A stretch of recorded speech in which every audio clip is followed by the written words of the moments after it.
Good evening students. Sri Chaitanya DSC online Tirupati. Okay, మన సంస్థ SA social ప్రత్యేకంగా చెప్పబడును. ఆంధ్రప్రదేశ్లో ఎస్ఏ సోషల్ అనే బ్యాచ్ ఏపీలో ఎక్కడ ప్రత్యేకంగా లేదమ్మా, ఓన్లీ మన తిరుపతిలోనే మాత్రమే ఉంది. ఇక్కడ ప్రత్యేకత ఏమిటంటే ఇంటర్మీడియట్ సిలబస్ ప్రత్యేకంగా చెప్పబడును. మన సంస్థ ఓన్లీ స్కూల్ అసిస్టెంట్ సోషల్ మాత్రమే ఫోకస్ చేస్తున్నది.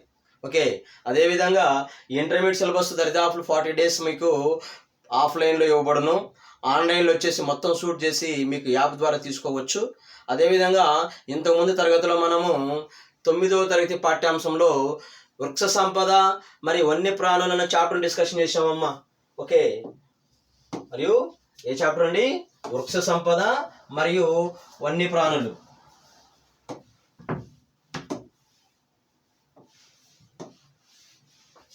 వృక్ష సంపద మరియు వన్యప్రాణులు ఏనా?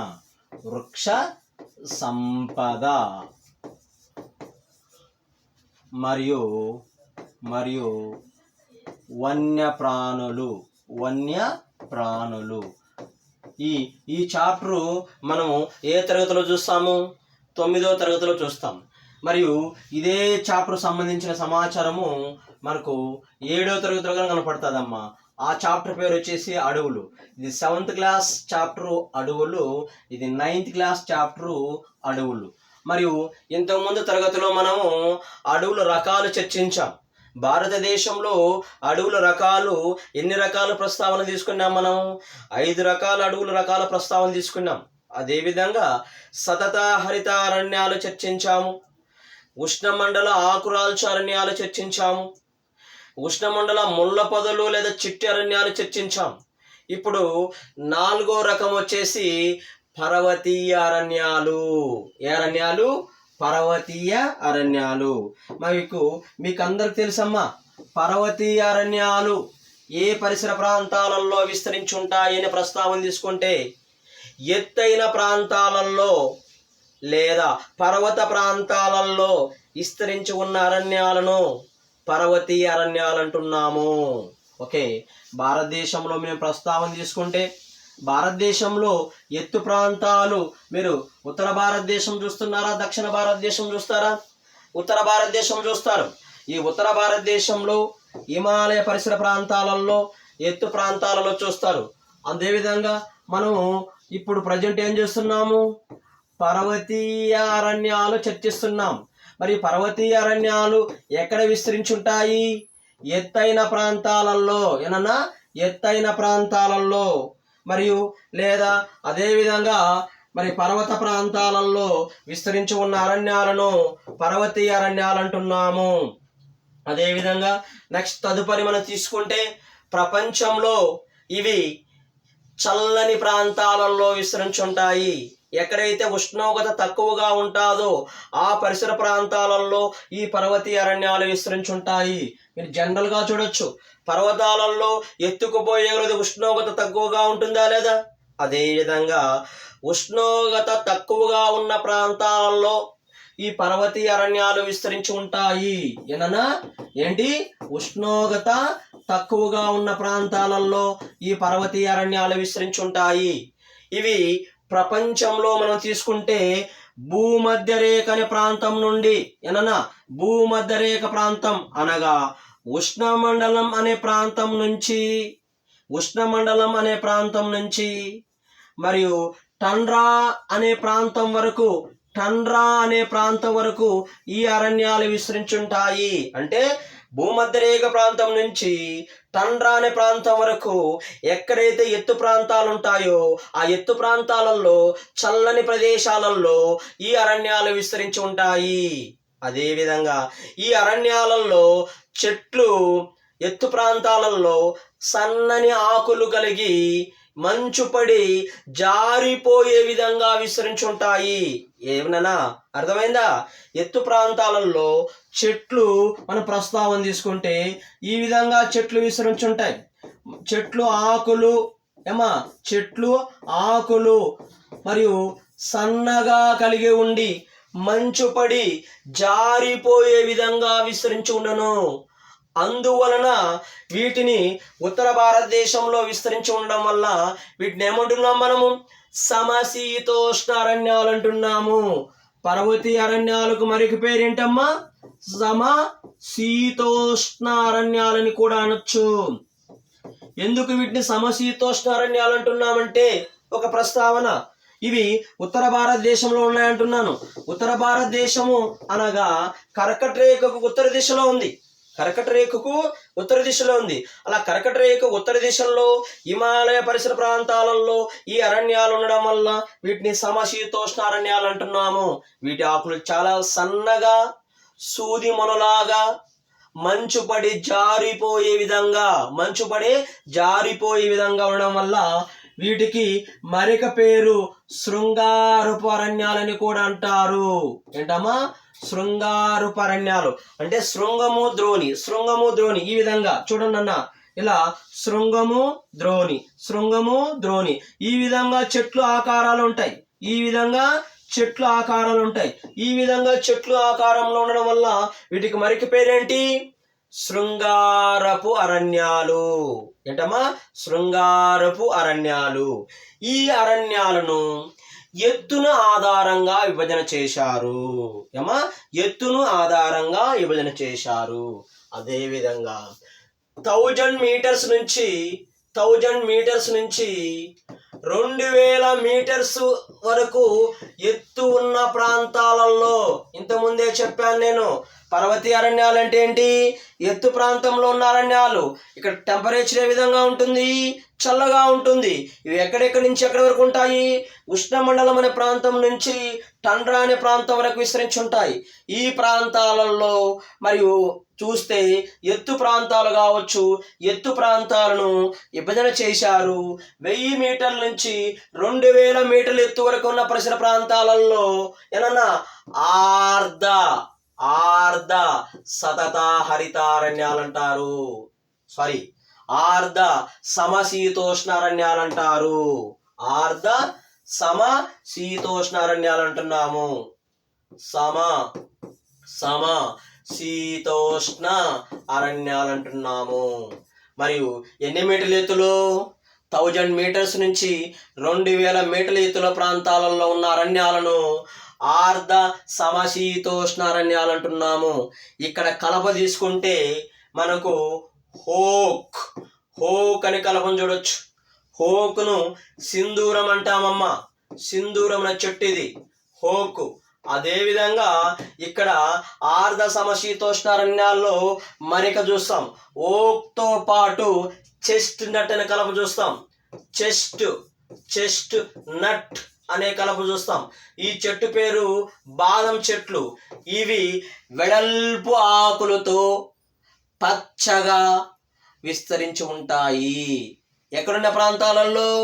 1000 to 2000 మీటర్స్ ఎత్తు ప్రాంతాలలో ఉన్న చెట్లు వెడల్పు ఆకులతో పచ్చగా విస్తరించి ఉంటాయి.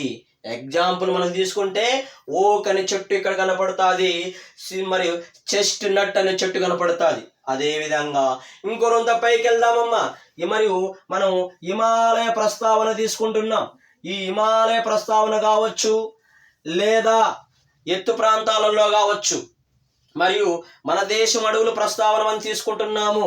ఇదే విధంగా తదుపరి 2000 మీటర్ల నుంచి 2000 మీటర్ల నుంచి 3000 మీటర్ల ఎత్తు వరకు ఉన్న ప్రాంతాలలో వీటిని సమశీతోష్ణ అరణ్యాలు అంటాము. సమశీతోష్ణ అరణ్యాలు అంటాము. మరియు ఈ సమశీతోష్ణ అరణ్యాలు చూస్తే శంకు ఆకారం చెట్లు కలిగి ఉంటాయి. అంటే మంచు పడి జారిపోయే విధంగా ఉంటాయి. ఎక్కడ? 2000 మీటర్ల నుంచి 3000 మీటర్ల ఎత్తు ప్రాంతాలలో ఉన్న అరణ్యాల పేరేంటి? సమశీతోష్ణ అరణ్యాలు. మనం ఎక్కడ మాట్లాడుతున్నాము? హిమాలయాల్లో మాట్లాడుతున్నాం. ఏనన్నా? హిమాలయాల్లో మాట్లాడుతున్నాం. అదేవిధంగా మనం చూస్తే ఇక్కడ మరియు హిమాలయాల ప్రస్తావన చూస్తున్నాము. ఇప్పుడు తదుపరి ఇదే హిమాలయాల్లో ఎన్ని వేల మీటర్ల ప్రస్తావనలో మాట్లాడుతున్నాం మనము? 2000 మీటర్ల నుంచి 2000 మీటర్ల నుంచి 3000 మీటర్ల ఎత్తు ప్రాంతాలలో ఉన్న అరణ్యాలను చూస్తున్నాం. మరియు 2000 మీటర్ల నుంచి 3000 మీటర్ల ఎత్తు ప్రాంతంలో ఉన్న అరణ్యాలు మనం ప్రస్తావన తీసుకుంటున్నాము. వీటికి పేరేంటి? సమశీతోష్ణారణ్యాలు. సమశీతోష్ణారణ్యాలు. అదేవిధంగా ఈ హిమాలయాల్లో సమశీతోష్ణారణ్యాల ప్రస్తావన తీసుకుంటే, మరియు ఇక్కడ చెట్లు దరిదాపులు మనం తీసుకుంటే మంచు పడి జారిపోయే విధంగా, మంచు పడిందంటే జారిపోయే విధంగా శంకు ఆకారం కలిగిన చెట్లు ఇక్కడ ఉండడం వల్ల వీటికి మరిక పేరు శృంగారపు అరణ్యాలు అంటున్నాము. శృంగారపు అరణ్యాలు అంటున్నాము. వేటిని? సమశీతోష్ణ అరణ్యాలను. ఎంత ఎత్తులో ఉండేటివి? 2000 మీటర్ల నుంచి 3000 మీటర్ల ఎత్తులో ఉన్న ప్రాంతాలు. ఇవి మన దేశంలో ఎక్కడెక్కడ చూడడానికి అవకాశం ఉంది అంటే హిమాలయపు దక్షిణ వాలుని ప్రాంతంలో చూడొచ్చమ్మా. జాగ్రత్తగా చూడండమ్మా. హిమాలయపు దక్షిణ వాలు మరియు దక్షిణ మరియు ఈశాన్య భారతదేశం. దక్షిణ మరియు ఈశాన్య భారతదేశంలో మనం శృంగారపు అరణ్యాలు చూడడానికి అవకాశం ఉన్నది. అదేవిధంగా ఈ పరిసర ప్రాంతాలలో ఎలాంటి చెట్లు మనం చూస్తామంటే దేవదార అనే చెట్టు చూస్తామమ్మా. దేవదార, విల్లో దేవదార, విల్లో, సిల్వర్ ఫర్ అనే చెట్టును చూస్తాము. స్పర్, సెడార్ అండ్ మొరిండా అనే అటవీ సంపద ఏ పరిసర ప్రాంతాల్లో చూస్తామంటే సమశీతోష్ణారణ్యాలు చూస్తాము. దేవదార అనే చెట్టు మరియు వీటి మొక్క ఆకులు చాలా సన్నగా ఉండి మరియు సూది మొనల్లాగా ఉండి మంచు పడి జారిపోయే విధంగా విసురుంటుంది. ఏది? దేవదార. ఈ దేవదార ఓన్లీ మంచులో మాత్రమే పెరుగుతుంది. అంటే మంచు దరిదాపులు 2000 మీటర్ల నుంచి 3000 మీటర్ల ప్రాంతాల్లో మంచు అధికంగా పడడానికి అవకాశం ఉంది. అలాంటి దేవదార, willow, silver fir, spruce, cedar, morinda అనే అటవీ సంపద ఎంత ఎత్తులో కలిగి ఉండును? 2000 మీటర్ల నుంచి 3000 మీటర్ల ఎత్తులో కలిగి ఉండును.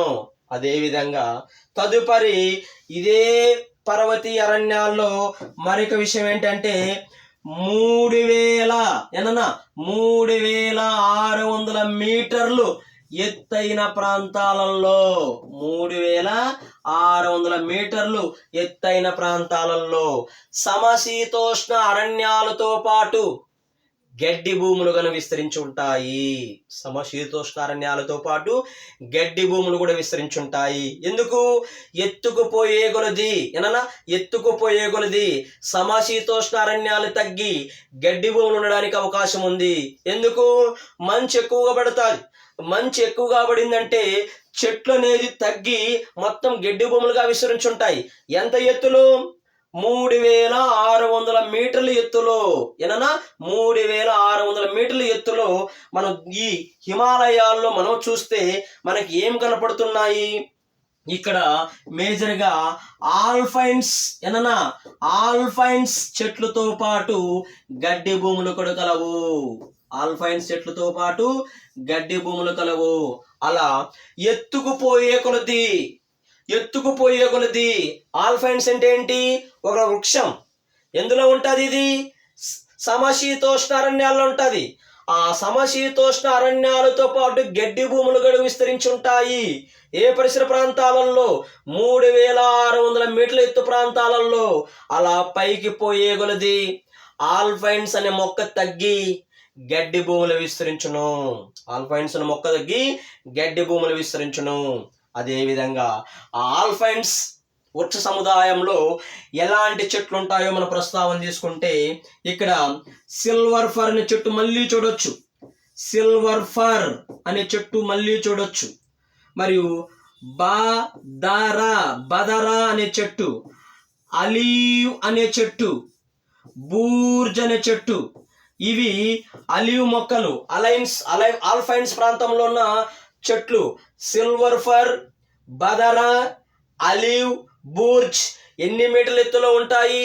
3600 మీటర్ల ఎత్తులో ఉండును. అదే విధంగా చెట్లు సముదాయం తగ్గి గడ్డి భూములు విస్తరించును. ఎక్కడ? హిమాలయపు పరిసర ప్రాంతాలలో. అదే విధంగా ఆ గడ్డి భూముల్లో 2 రకాల జాతులు, అటవీ జాతులు భారతదేశంలో హిమాలయాల్లో కనపడతారు.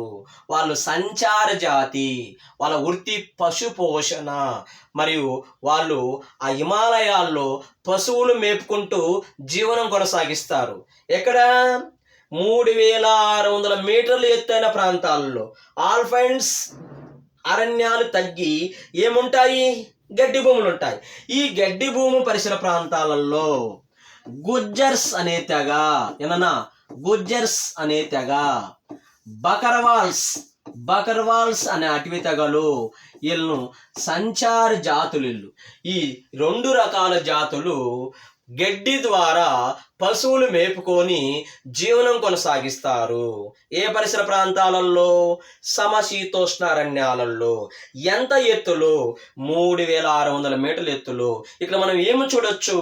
ఆల్పైన్స్ వృక్షాలు చూడొచ్చు, మరి గడ్డి భూములు చూడొచ్చు. అలా పైకి పోయే కొద్దీ ఆల్పైన్స్ అరణ్యాలు తగ్గిపోయి గడ్డి భూములు చూడడానికి అవకాశం ఉన్నది. అదే గడ్డి భూముల్లో మన దేశంలో 2 రకాల అటవీ తెగలను చూడొచ్చు. ఒకటి గుజ్జర్స్ అనే అటవీ తెగ, 2 బకర్వాల్స్ అనే తెగ. వీళ్ళు సంచార జాతులు. పశువులకు సంబంధించిన గడ్డి ఎక్కడుంటే ఆ పరిసర ప్రాంతాలకు సంచారం చేస్తూ ఉంటారు. అదేవిధంగా 3600 పైన ఎత్తు ప్రాంతాలలో గడ్డి మూలుతో పాటు నాచు మొక్కలు, లైకెన్స్ మనం చూడడానికి అవకాశం ఉంది. అంటే చిన్న చిన్న మొక్కలు అక్కడ పెరగవండి, ఎత్తుకుపోయే కొలది మంచు ప్రభావం ఎక్కువగా ఉంటుంది కాబట్టి నాచు మొక్కలు, లైకెన్స్ మనం చూడడానికి అవకాశం ఉన్నది. ఏ అరణ్యాలలో? పర్వతీయ అరణ్యాలు. ఎన్ని రకాలు చూసుకున్నాం మనం ఎత్తున ఆధారంగా? 1000 మీటర్స్ నుంచి 2000 మీటర్స్ అనార్ధ సమశీతోష్ణ అరణ్యాలు, 2000 మీటర్స్ నుంచి 3000 మీటర్స్ సమశీతోష్ణ అరణ్యాలు లేదా శృంగారపు అరణ్యాలు. నెక్స్ట్ 3600 మీటర్స్ ఆల్పైన్స్ అరణ్యాలు మరియు గడ్డి భూములు. దీని పైకి వెళ్ళే కొలది మన నాచు మొక్కలు, లైకెన్స్తో ఈ ఎత్తు ప్రాంతాలలో విస్తరించును. ఇది మన దేశంలో పర్వతీయ ప్రాంతంలో ఉన్న అరణ్యాలు. ఈ పర్వతీయ ప్రాంతంలో మనం ఏం చూస్తాము? ఎలాంటి జంతువులు చూస్తాము? ప్రస్తావన తీసుకుందాం. ఓకే, అయితే ఇలా హిమాలయాల్లో ఎలాంటి జంతువులు మనకు లేదా సమశీతోష్ణ అరణ్యాల్లో ఎలాంటి జంతువులు ఉన్నాయో మనం చూస్తాం. మరియు కాశ్మీర్ కణితి కనపడుతుందమ్మా. కాశ్మీర్ కణితి ఎక్కడ చూస్తారు? మనం సమశీతోష్ణ అరణ్యాల్లో చూడొచ్చు. మచ్చల జింక,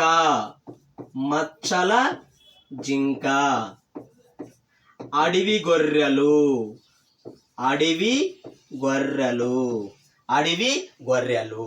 టిబెటన్ జింక.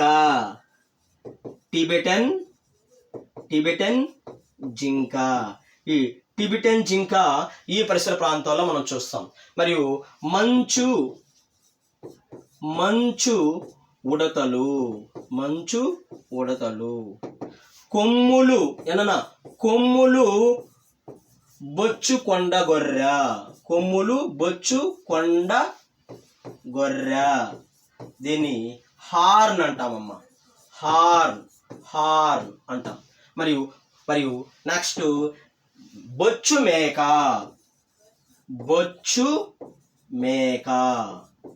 మరియు నెక్స్ట్ ఎరుపు పాండా. ఎరుపు ఎరుపు పాండా. నెక్స్ట్ ఎలుగుబంటు ఎలుగుబంటు. మరియు మంచు చిరుత మంచు చిరుత. ఎలుగుబంటు, ఎరుపు పాండ, మంచు చిరుత, ధ్రూపు జింక ధ్రూపు జింక. ఇవన్నీ ఎక్కడ చూస్తాం మనము? సమశీతోష్ణ అరణ్యాలు. చూడండమ్మా, కాశ్మీర్ కణితి, మచ్చల జింక, అడవి గొర్రెలు, టిబెటన్ జింక, మంచు ఉడతలు, కొమ్ములు బొచ్చ కొండ గొర్రె, బొచ్చు మేక, ఎరుపు పాండ, ఎలుగుబంటు, మంచు చిరుత, ధ్రూప జింక, జడలు బర్రె. దీన్ని యాకంటామమ్మా, జడలు బర్రె అనేటివి మనము ఏ అరణ్యాల్లో చూస్తున్నామంటే సమశీతోష్ణ అరణ్యాలు చూస్తాం. మనం చదివేది స్కూల్ ఖచ్చితంగా ప్రతి ఒక్కటి ఏదో విధంగా గుర్తుపెట్టుకోవడానికి ప్రయత్నం చేయండి. సార్ చాలా ఎక్కువ ఉన్నాయి, ఈ జంతువులన్నీ గుర్తుపెట్టుకోవాలంటే ఖచ్చితంగా గుర్తుపెట్టుకోవాలమ్మా. ఎందుకు? మన డిఎస్ జరిగింది, జస్ట్ సమ్ పర్సెంటేజ్తో బిట్లు వినాయి. ఆ పర్సెంటేజ్ని ఫిలప్ చేయడానికి 15 సంవత్సరాల అనుభవం కలిగిన ఫ్యాకల్టీస్ స్కూల్స్ని చెప్పడానికి మొదటిసారిగా ఆన్లైన్కి వచ్చారు. ఎప్పుడు ఆఫ్లైన్లో బోధించేవారు, మేజర్గా ఆన్లైన్కి వచ్చారు. ఇలాంటి వాటిని ఫిలప్ చేయడానికి లేదా ఇలాంటి వాటిని పూరించడానికి మనము ఆన్లైన్కి వచ్చాం. ఇది మనకు పర్వతీయ అరణ్యాలు. అదేవిధంగా నెక్స్ట్ తదుపరి 5వ రకం ఏంటమ్మా? 5వ రకం ఏంటి? మరియు మడ అరణ్యాలు. ఏమన్నా? మడ అరణ్యాలు. మరియు వీటిని మడ అరణ్యాలు అంటాము, లేదా టైడల్ ఫారెస్ట్ అని కూడా అంటాం. మరియు ఈ మడ అరణ్యాలు, టైడల్ అరణ్యాలు ఏమన్నా? మడ అరణ్యాలు, టైడల్ అరణ్యాలు భారతదేశంలో ఎక్కడ విస్తరించి ఉంటాయంటే ఎక్కడైతే సముద్ర తీరం ఉన్నదో ఆ పరిసర ప్రాంతాలలో మడ అరణ్యాలు విస్తరించి ఉంటాయి. ఈ మడ అరణ్యాల పరిసర ప్రాంతాలలో ఇసుక, బురద కలిసి తేమగా ఉంటాయి. ఈ పరిసర ప్రాంతాల్లో, సముద్ర తీర ప్రాంతాలలో ఎక్కడైతే ఇసుక, బురద కలిసి తేమగా ఉండి చిత్తడిగా ఉన్న పరిసర ప్రాంతాలలో ఎలాంటి అరణ్యాలు చూస్తామంటే మడ అరణ్యాలు చూస్తున్నాము. ఈ మడ అరణ్యాలు ప్రత్యేకత ఏంటి? ఇవి సముద్రపు అలలు తాకిడి తట్టుకొని, సముద్రం ఉప్పదనాన్ని తట్టుకొని విస్తరించి ఉన్న అరణ్యాలను మడ అరణ్యాలు అంటారు. సముద్ర తాకిడి అలలు, పెద్ద అలలు వస్తుంటాయి, ఆ అలలు తాకిడి తట్టుకొని ఆ ఉప్పు నీటిలో పెరిగే అరణ్యాలను మడ అరణ్యాలు అంటాము. మరియు ఈ మడ అరణ్యాలు ప్రత్యేకత ఏంటంటే వేర్ల ద్వారా శ్వాస తీసుకుంటాయి. ఈ అరణ్యాలు దేని ద్వారా తీసుకుంటాయి? వేర్ల ద్వారా. అన్ని చెట్లు ఆకుల ద్వారా శ్వాస తీసుకుంటే ఈ మొక్కలు మాత్రం వేర్ల ద్వారా శ్వాస తీసుకోవడం వల్ల ఇవి ఏ వంశానికి చెందినవి అంటే మాంగ్రూస్ వంశానికి చెందినవి. ఏ వంశానికి చెందినవమ్మా? మాంగ్రూస్ వంశానికి చెందినవి. అదేవిధంగా ఇవి దేశంలో ఎక్కడెక్కడ విస్తరించున్నాయంటే గంగా డెల్టా గంగా డెల్టా అనే ప్రాంతము, మరియు మహానది అనే ప్రాంతము, మహానది డెల్టా, మరియు గోదావరి డెల్టా, మరియు కృష్ణా డెల్టా, మరియు కావేరి డెల్టా ప్రాంతాలలో ఈ అరణ్యాలు విస్తరించున్నాయి. మరియు ఈ అరణ్యాల వల్ల మరియు తీర ప్రాంతంలో చేపలు విరివిగా దొరుకును. ఈ అరణ్యాల వలన, మడ అరణ్యాల వలన చేపలు విరివిగా తీర ప్రాంతాల్లోకి చేరుతాయి. అదేవిధంగా మరియు Ganga delta, Mahanadi delta Ganga delta అంటే గంగా డెల్టా పరిసర ప్రాంతాలు, మహానది డెల్టా పరిసర ప్రాంతాలు, మహానది డెల్టా పరిసర ప్రాంతాలు, గోదావరి డెల్టా పరిసర ప్రాంతాలు, మరియు కృష్ణా డెల్టా పరిసర ప్రాంతాలు, కృష్ణా డెల్టా పరిసర ప్రాంతాలు మరియు కావేరి డెల్టా పరిసర ప్రాంతాలలో ఇవి భారతదేశంలో విస్తరించున్నాయి. తూర్పు ప్రాంతంతో పాటు పశ్చిమ ప్రాంతంలో కూడా గుజరాత్లో రాణా ఆఫ్ కచ్ ప్రాంతంలో కూడా కనపడతాయి. కానీ టెక్స్ట్ బుక్లో రాణా ఆఫ్ కచ్ ప్రాంతం ప్రస్తావన చేయలేదు. అలా గంగా, గోదావరి, కృష్ణ, మహానది, కావేరి డెల్టా పరిసర ప్రాంతాలలో ఈ అరణ్యాలు విస్తరించి ఉన్నాయి. వేటి ద్వారా శ్వాసను తీసుకుంటున్నాయి? వేర్ల ద్వారా శ్వాసను తీసుకుంటున్నాయి. ఏ వంశానికి చెందినవి? మాంగ్రూవ్స్ వంశానికి చెందినవి. ఇవి ఎక్కడ విస్తరించి ఉంటాయి? చిత్తడి భూముల్లో విస్తరించి ఉంటాయి. చిత్తడి భూముల్లో ఇసుక మరి బురద రెండు కలిసి విస్తరించి ఉండును. ఇక్కడ చేపలు విరివిగా దొరుకును. ఈ భారతదేశంలో ఎక్కువగా మడడువులు ఎక్కడ విస్తరించుంటాయంటే గంగా నది మరియు బ్రహ్మపుత్ర నది మధ్య ఒక డెల్టా విస్తరించింది. ఆ డెల్టా పేరు సుందర్బన్స్ అనే ప్రాంతం. ఈ సుందర్బన్స్ అనే ప్రాంతంలో ఈ అరణ్యాలు ఎక్కువగా ఉన్నాయి. ఎక్కడ సుందర్బన్స్ అనే ప్రాంతం ఉంది భారతదేశంలో? వెస్ట్ బెంగాల్ ప్రాంతంలో ఎక్కువగా సుందర్బన్స్ ప్రాంతంలో ఈ అరణ్యాలు ఎక్కువగా కలవు. ఆ సుందర్బన్స్ ప్రాంతంలో ఆ అరణ్యంలో ఒక ప్రముఖమైన జంతువు కలదు. ఆ జంతువు పేరు వచ్చేసి రాయల్ బెంగాల్ టైగర్. ఇక్కడ ఇది అరుదైన జంతువు భారతదేశంలో. అక్కడ మాత్రమే కనపడుతుంది, సుందర్బన్స్ ప్రాంతంలోనే కనపడుతుంది. అదే సుందర్బన్స్ ప్రాంతంలో ఒక కలపను చూడొచ్చు. అది విలువైన కలప. ఆ కలప పేరు వచ్చేసి సుందరి అనే చెట్లు. సుందరి అనే చెట్లు. ఎప్పుడైతే సుందరి అనే చెట్లు బ్రహ్మపుత్ర నదికి గంగా నదికి మధ్య డెల్టా పరిసర ప్రాంతంలో ఉండడం వల్ల ఆ ప్రదేశాన్ని సుందర్బన్స్ డెల్టా విస్తరించి ఉంది అని చెప్పచ్చు. అంటే సుందర్బన్స్ డెల్టా ఉన్నది అని అంటున్నాం. ఎందుకు సుందర్బన్స్ డెల్టా ఉన్నది? సుందర చెట్లు ఎక్కువగా ఉండడం వల్ల ఆ ప్రదేశాన్ని సుందర్బన్స్ డెల్టా అంటున్నాం. అదేవిధంగా ఈ డెల్టా పరిసర ప్రాంతాలలో చేపలతో పాటు ఇక్కడ ఇంకా మనం చూడడానికి అవకాశం ఉంది. తాబేలును చూడడానికి అవకాశం ఉంది. తాబేలును మనం చూడొచ్చు, పాములను చూడొచ్చు, మొసళ్ళను చూడొచ్చు, గరియల్స్ చూడొచ్చు. ఇవన్నీ డెల్టా ప్రాంతంలో ఉండేటివి. తాబేళ్ళు, పాములు, మొసళ్ళు, గరియల్స్ అనేటివి మనం మడ అడవుల్లో చూడడానికి అవకాశం ఉంది. అదేవిధంగా అక్కడక్కడ డెల్టా పరిసర ప్రాంతాలలో ఎక్కడ గోదావరి, కృష్ణ, కావేరి, మహానది, గంగా అక్కడక్కడ డెల్టా ప్రాంతాలలో తాటి చెట్లు, కొబ్బరి చెట్లు, అగర్ చెట్లు, కేయారా అనే ప్రముఖ చెట్లు కూడా డెల్టా ప్రాంతాల్లో చూడొచ్చు. ఏంటేంటివి? తాటి, కొబ్బరి, అగరు, కేఆర్ అనే ప్రముఖ చెట్లు ఈ డెల్టా పరిసర ప్రాంతంలో మనం చూడొచ్చు.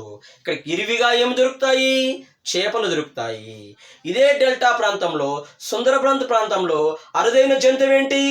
Royal Bengal tiger. మరి మడడువుల్లో విలువైన కలప సుందరి. భారతదేశంలో మడ అడవులు ఎక్కువగా ఎక్కడ ఉన్నాయి? సుందర్బన్స్ ప్రాంతంలో కలవు. ఈ మడ అరణ్యాల్లో అటవీ సంపద